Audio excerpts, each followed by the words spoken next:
Glad you could be with us. You're listening to Verbatim Word, where we search for biblical truth in a daily context. This is Justin Gary. Last time, Paul shared about his personal revelation of the gospel, how the faith that many Christians were clinging to, the same faith he tried to destroy, became his own. And as Paul looked back, he could see the fingerprints of God all over his life, and that God had separated him from birth, even if it took years for Paul to discover it. Today we will pick up in Galatians chapter 1, verse 18, but we'll backtrack a few verses to bring us up to speed. In this passage, Paul tells the churches in Galatia about the years of refining and preparation that God did once he came to know Jesus. It involves seasons of seeking, waiting, and receiving.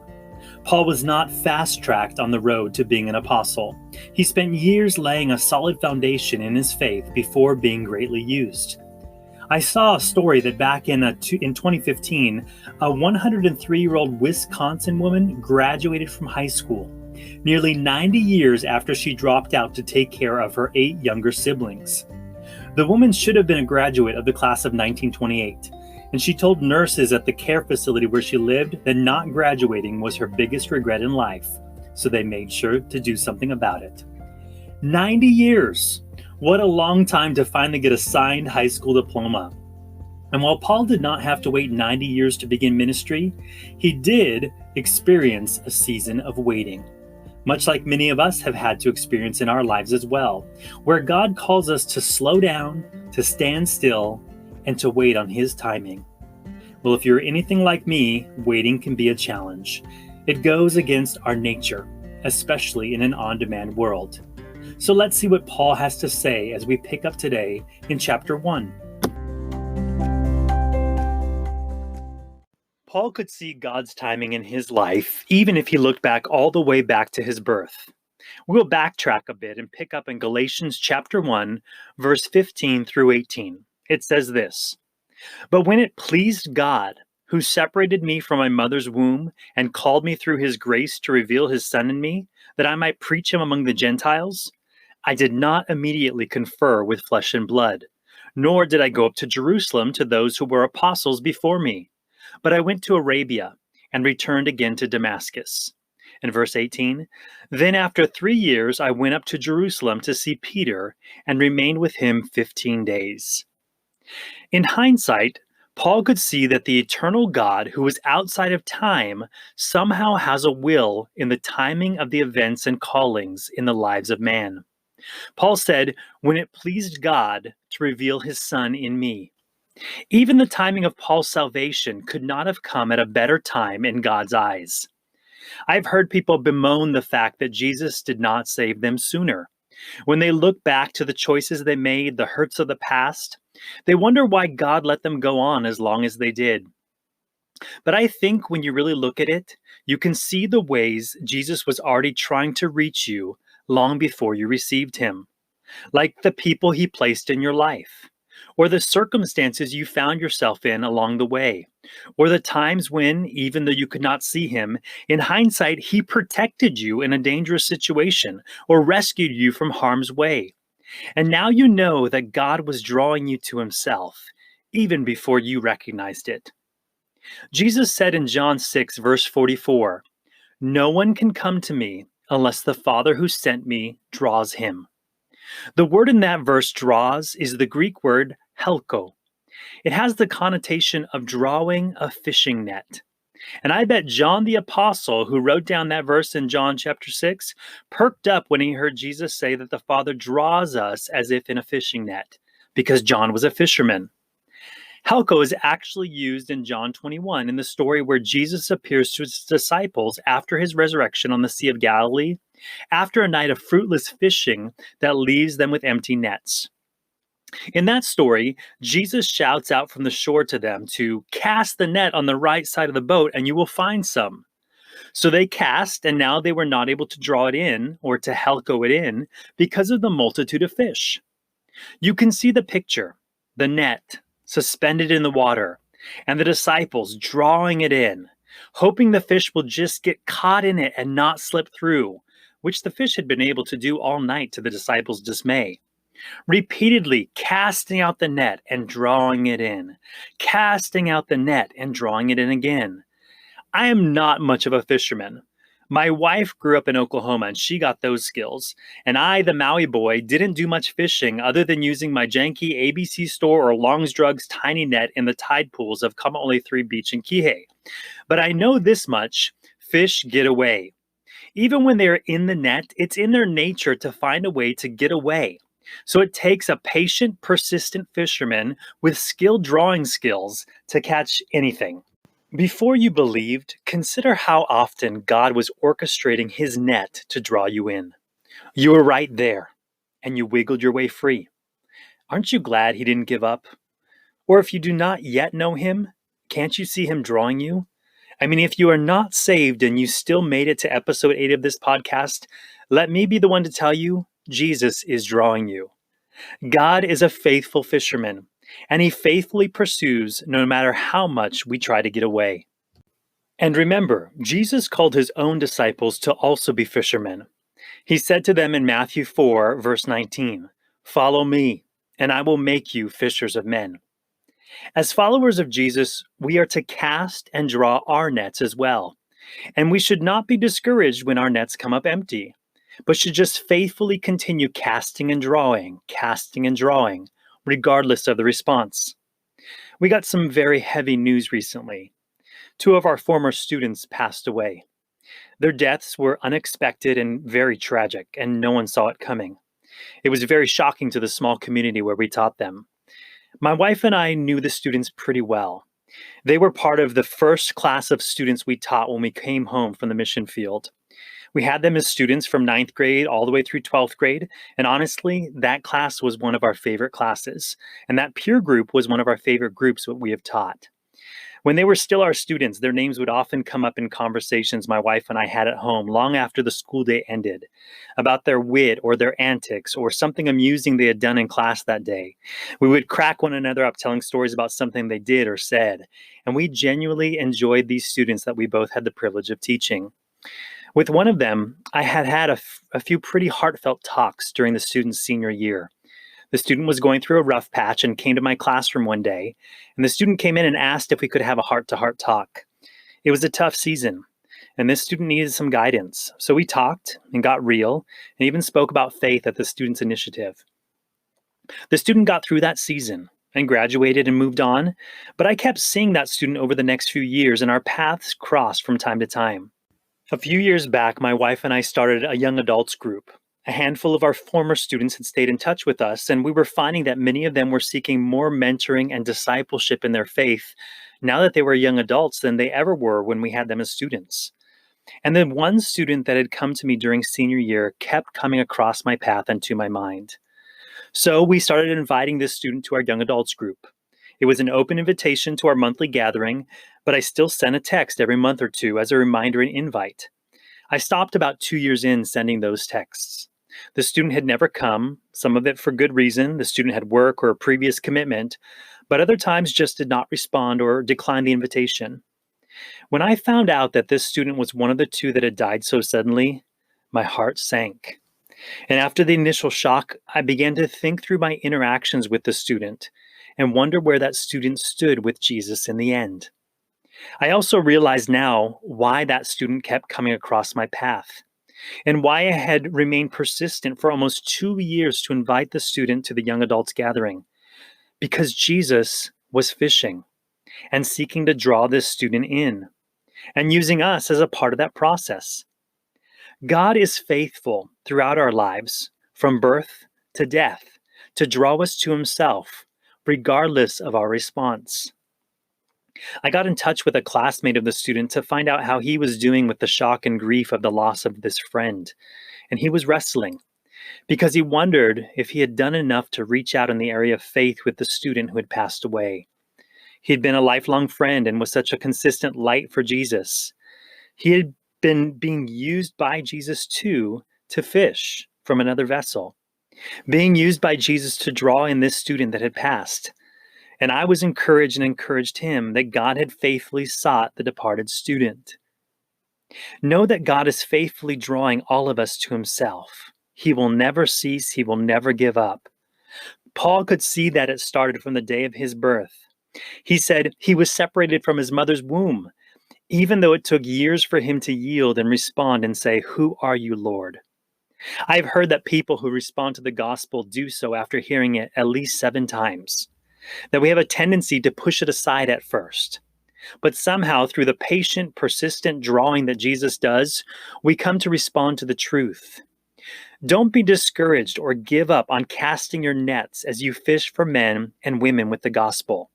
God has a different calendar than we do, and he never misses a date.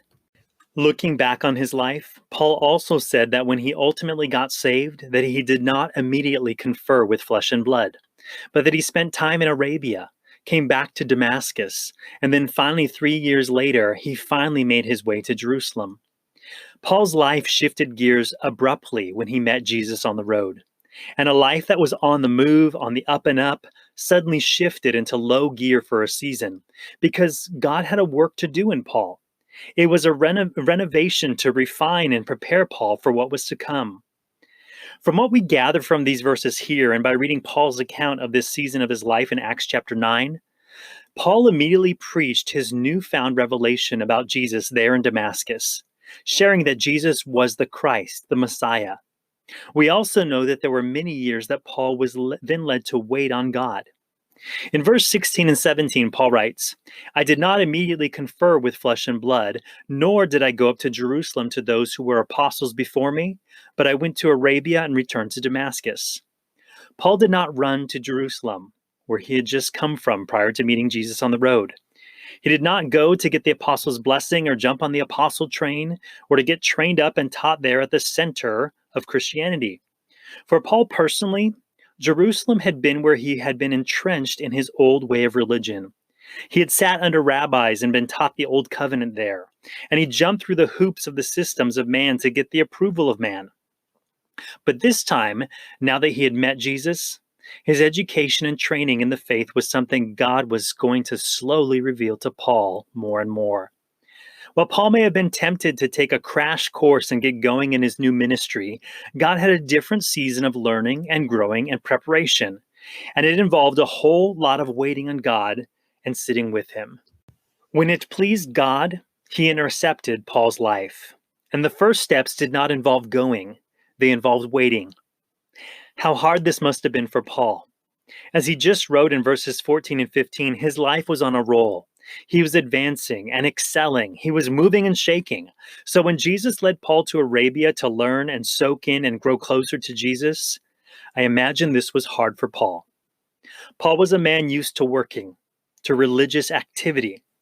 And I think for Paul, as it is for many of us, it was hard to hear the commands to wait and to be still. I started this podcast during the coronavirus lockdown of April 2020, and I like to stay active. So stay-at-home orders did not sound super appealing to me. In the first days, I came up with a list of activities that I was going to do. Chores, projects, unfinished goals.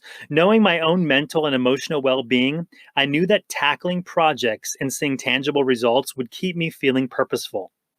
And armed with my list, I had a plan to make the quarantine productive. But out of the starting gate, I felt like I was hitting walls. Each time I began to pursue something I had planned to accomplish, it would not work out. For example, our fence in the backyard.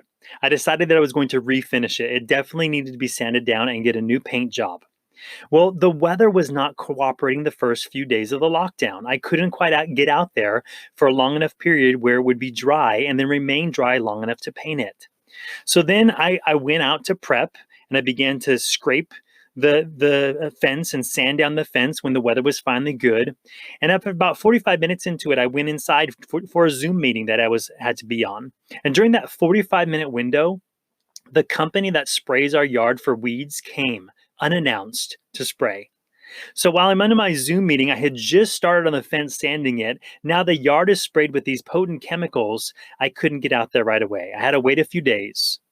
When I finally got out there about 3 days later, I painted 3 boards. And the color of the stain looked totally different in the natural light compared to what the sample square looked like under the fluorescent lights at the hardware store. So I called my wife out to see and to look at it, and we agreed this was a no-go. My impatience was growing and the frustration too. I felt like being productive was a good thing, but it felt like I was getting nowhere and each move was stalling out. And this is just one example. I felt like each time I planned to stay busy during lockdown, I was interrupted and being forced to sit still. During one of those moments of frustration with another activity thwarted, I sat to read. And these words in the Old Testament book of Lamentations jumped out to me. Lamentations chapter 3, verses 25 through 28. It says this: "The Lord is good to those who wait for him, to the soul who seeks him. It is good that one should hope and wait quietly for the salvation of the Lord." And verse 28, "Let him sit alone and keep silent, because God has laid it on him." For me, reading those verses, I realized God had laid it on me to wait, to seek, to hope, to sit quietly, to sit alone, to keep silent. And it was a good thing, even if my projects were not being accomplished. That God was reaching in and laying it on me, almost forcing me to stop activity. And what was I trying to do? To keep busy, to keep moving, because I can't sit still. It's okay to wait on the Lord. And sometimes that is the hardest thing to do. But there are seasons where it is the best thing to do. And so he will pull the plug on anything we are starting, so we will sit still. Isaiah the prophet wrote in Isaiah 40, verse 31, a verse many of us are familiar with. "But those who wait on the Lord shall renew their strength. They shall mount up with wings like eagles. They shall run and not be weary. They shall walk and not faint." If you have ever had to wait on the Lord or sit at his feet or seek him, it is a good thing. And Paul knew exactly what that is like as he sought Jesus in those early years of his intercepted and transformed life. Apparently, for Paul, this process of getting established in his faith took quite some time. And he tells the Galatian churches he actually only made 2 visits to Jerusalem in the first 14 years of his life with Jesus. We see him explain that to them in Galatians 1, verse 18 through Galatians 2, verse 1. It says this: "Then after 3 years I went up to Jerusalem to see Peter, and remained with him 15 days. But I saw none of the other apostles except James, the Lord's brother. Now concerning the things which I write to you, indeed before God I do not lie." In verse 21, he writes this: "Afterward, I went into the regions of Syria and Cilicia, and I was unknown by face to the churches of Judea which are in Christ. But they were hearing only, 'He who formerly persecuted us now preaches the faith which he once tried to destroy.' And they glorified God in me." In chapter 2, "Then after 14 years I went up again to Jerusalem with Barnabas, and also took Titus with me." Paul covers a lot of years in those verses, but a few things stick out to consider. First, the time that is referenced in those verses. It was 3 years after seeing the light on the road before Paul went to Jerusalem. And that visit was pretty low-key. He was staying under the radar. And it was 14 years before he came to Jerusalem in a more official capacity. Once again, we see the Lord's timing superseded any schedule man may have had. When Paul was set out for Damascus, it was likely that he intended it to be a short trip. He was sent with letters of authority from the Jewish religious leaders to locate the Christians and bring them back to Jerusalem bound. Paul probably took a toothbrush, a robe or two to change into, maybe extra sandals, but he had likely intended to be right back and carry on with life. He had a life to get back to, probably a home, most likely even a wife, since he was a Pharisee and member of the council. He never intended to be gone for 14 years. Here's the thing. The only life schedule you need to be on is God's schedule for your life. We can get so anxious when we look around and see our life and compare it to the lives of other people. We worry. Well, my peers got married 5 years ago, 10 years ago, 15 years ago, or I failed that class or that test and I have an extra semester now to go, or am I supposed to be having kids or establishing my career or have a lake house? Or I have been a Christian for a few years now and so have they, but they seem to be miles ahead of me. Or is that setback going to slow me down in life? Will I ever catch up again? Here's the thing. God is eternal. and he does not care about the time frames that man formulates. In my own life, I feel like God threw the clock out the window. I went to Europe initially for 6 months. I stayed for 14 years. As a pastor, I was single for 10 years and got married after all my peers did. I moved back to the US and started teaching. By the time I started, most of my colleagues in the classroom had been there for up to 15 years. So I probably will never be able to retire. And you probably are living a life that is ticking along to a different stopwatch than those around you. And that is okay. Don't let society tell you when certain milestones should occur. Don't let your well-meaning relatives determine when you should settle down and start a family. Don't let the posts you see on social media become the mile markers for your life that you feel the pressure to catch up to. Let God determine the timelines of your life. The Bible is full of individuals who let God be in control of the calendar. Abraham and Sarah were far too old to have kids. Moses was not on schedule or in his prime to lead a movement and a revolution. Samuel did not have enough years under his belt to become the prophet of Israel. David did not have enough experience to be anointed king. Mary was not quite ready to conceive the Messiah. And the stories go on and on and on. But they were all in the center of God's timing for their lives, and that is all that mattered. Psalm 31, verse 14 and the start of verse 15 say, "But as for me, I trust in you, O Lord. I say you are my God. My times are in your hand."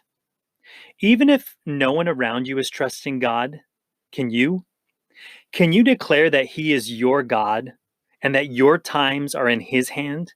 Not your hand, not in the hands of another, not in the hand of society, not on society's calendar, but in His hand. That is something that Paul had to accept. His path to apostleship and ministry was unique. It is interesting that he initially took 3 years to get grounded before going up to Jerusalem. That's about the same amount of time that Jesus spent with his 12 disciples as he prepared them to go into the world to take the gospel. But God's preparation for Paul was unique and perfectly suited for him and for what God was calling him to. Now, the great thing that Paul acknowledges here is that even though it took him a while to get down to Judea, which is the southern part of Israel where Jerusalem was, God was still able to use him even while he was waiting. He wrote in verses 22 through 24, "And I was unknown by the face to the churches of Judea which were in Christ. But they were hearing only, 'He who formerly persecuted us now preaches the faith which he once tried to destroy.' And they glorified God in me." Wow, while Paul was still a work in progress, while he was relearning the basics and unlearning the legalistic religiosity he had once lived under, God was already using him. The story of Paul's testimony was a powerful one, and the story of what happened in Damascus traveled far, and they heard that Paul was blind and had seen the light, and it caused people to have greater faith in God and to believe if God can save that guy, he truly is gracious. God began to use Paul even without Paul knowing or even trying to be used. Being used by God is a natural byproduct of the work he is actively doing in us to change us from the old Saul that we were to the new Paul he is making us into. And while he might have some high, noble, lofty callings for us in the future, he wants to use us right where we are, wherever he has placed us. Paul could have jumped the gun and rushed to Jerusalem, thinking that he had to be there for God to do anything significant. But Paul was instead where God had called him to be, in Arabia and Syria and Cilicia. And as he abided in Jesus there in those places, his life was already bearing fruit. They were glorifying God's work in him. Make sure you don't skip the seasons of abiding. They are fruitful seasons that we cannot rush through. As Paul was patient to endure those early seasons of abiding, he was already bearing fruit, and he was not even aware of it or striving for it. Now, when Paul is explaining to the churches in Galatia what those early years were like for him, he centers it around his travels to Jerusalem. Paul writes in verse 28, "Then after 3 years I went up to Jerusalem to see Peter. And then a few verses later, and I was unknown by face to the churches of Judea which were in Christ. And then verse 1 of chapter 2, then after 14 years I went up again to Jerusalem with Barnabas and also took Titus with me. Why does he focus so much on Jerusalem in this discussion? Well, perhaps this was a bit of Paul's defense. Paul is sounding the alarm against the Judaizers. They were those who were teaching in churches like those in Galatia that believing in Jesus' work was not enough, that we needed to add to it to truly be accepted by God. And this teaching was coming out of Jerusalem and Judea primarily. In the minds of most people, that was the center of faith. The temple was there, so any official word should come from there as well, right? So maybe the Judaizers were undermining Paul's authority and teaching by saying, well, Paul did not even come down to Jerusalem those first couple years. He was out in the desert. He was up in those northern regions, far from the place of authority. So can Paul be trusted? Perhaps they were asking. But you can trust us, perhaps they were saying, because we just came from Jerusalem. And this is what we say Jesus really meant. So let us explain. Is that why Paul defends himself in verse 20 by saying, "Now concerning these things which I write to you, indeed before God, I do not lie"? Is this consistent reference to his actions around Jerusalem and his approach to Jerusalem part of his desire to reestablish credibility with the Galatian church? In addition to that, if you think about it, it would make sense that Paul would avoid Jerusalem until he is fully grounded in his faith. Jerusalem had been Paul's old home base. He had been trained there and studied there. His peers there had been the ones who had indulged in legalism with him. They had sent him to Damascus to bring the Christians back. Maybe Paul could not go back because he knew how dangerous a place it would be. Dangerous because he knew that the Jews were wanting to do things to Christians, and now he was one of them. And dangerous because Paul knew the heart of man and how hard it is to break free of old ways and old company. Although the transformation that took place on the road to Damascus was powerful, Paul knew that his flesh was also powerful, and he loved legalism. And if he went back to Jerusalem, would he have been tempted to go back to it? We do need to be wise and sober about our old ways and tendencies. And while Jesus saves us and gives us a new identity and a new life, we can stand the chance of being drawn back into fruitless ways. Maybe that is why Paul avoided Jerusalem for so long, at least openly. Now, one more thing to consider in these things Paul is explaining. When Paul met Jesus on the road, his old life died that day. And with that, I can imagine a lot of old relationships. His Pharisee friends may not have been friends anymore. Some say Paul was likely married at the point of his conversion, since his position in the religious system typically found one married. We don't hear about Paul being married. Did she leave him? We can't be totally sure.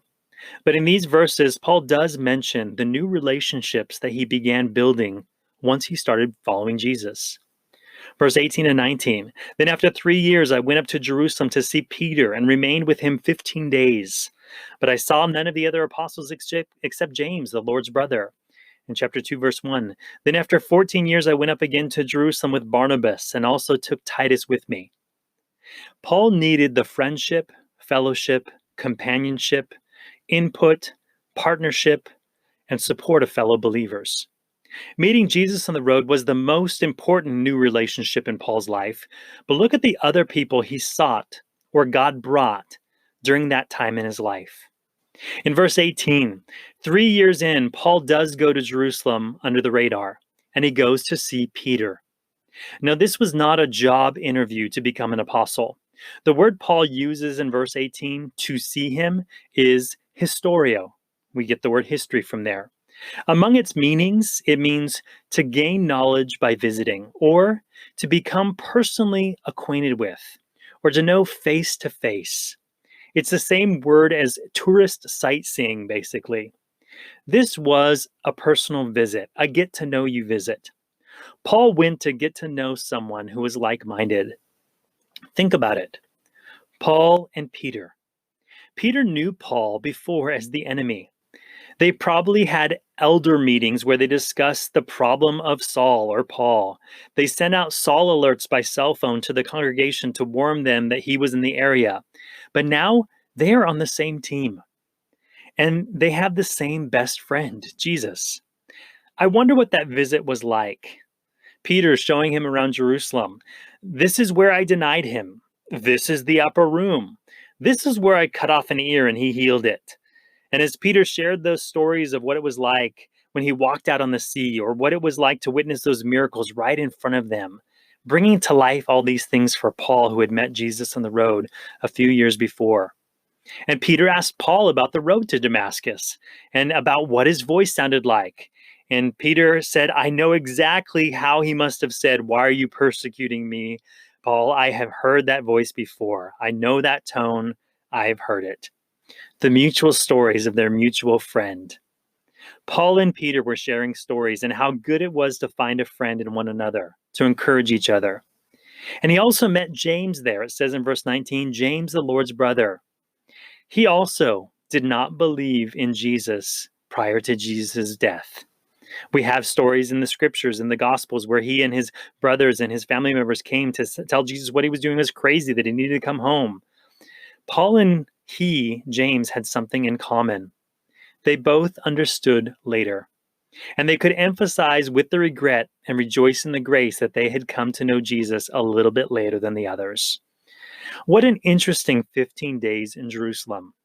These former enemies now in fellowship with one another, and how pumped they must have been at the end of this time.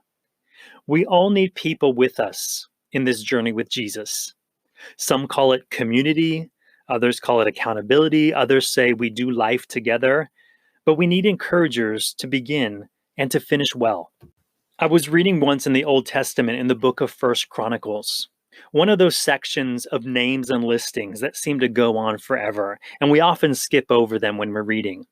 In that section, it's a listing of all the important people in David's circles when he was king, and it goes on for 5 chapters. The military leaders were so-and-so, the son of so-and-so and so-and-so. And another listing of the Levites and the musicians in the temple and the gatekeepers and on and on and on. And it comes there to David's cabinet, the key men around him in his kingdom. And there's more names. But at the end of 5 chapters of all these lists of names, important people in David's sphere, we read in 1 Chronicles 27, verse 33, it says this, and Hushai was the king's companion. He is mentioned in 2 Samuel 15:37 and 2 Samuel 16:16, and it says Hushai was David's friend. Amongst all the other important people in David's life, he had a friend, he had a companion. And Paul had Peter and James and Barnabas and Titus. Some of these men that were pouring into him. Others of these men were serving with him, and others Paul was pouring into. But Paul was not alone. God brought to Paul others who shared a mutual friendship with Jesus. And in our lives, those people may come and go. They may vary from season to season as the needs and the circumstances of our life evolve as well. But Jesus loves to share his friends with us, to encourage us on our journey.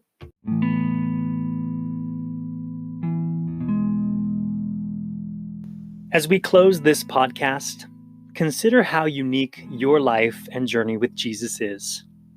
While we all share a belief in the same message and the same Jesus, believing in the same gospel, no one has the same story as you do or I do. The times you are in and the schedule you are on, it is like no one else's.